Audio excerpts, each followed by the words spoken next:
মুজিব মানে মুক্তি লিখেছেন নির্মলেন্দু গুণ। মুজিব মানে আর কিছু না, মুজিব মানে মুক্তি।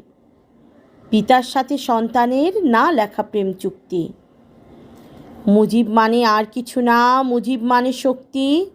উন্নতশীল বীর বাঙালির চিরকালের ভক্তি। মুজিব মানে আর কিছু না, মুজিব মানে রক্ত। মুজিব আমার শক্তি সাহস, আমি মুজিব ভক্তি। মুজিব মানে মুক্তি লিখেছেন নির্মলেন্দু গুণ এবং আবৃত্তি করলাম আমি রুকাইয়া সাওমলিনা। সবাইকে অনলাইন আর্ট স্কুলের পক্ষ থেকে অনেক অনেক ধন্যবাদ। তবে আজকের মতো এখানেই শেষ করছি বন্ধুরা। সাবস্ক্রাইব করতে ভুলবে না কিন্তু অনলাইন আর্ট স্কুল।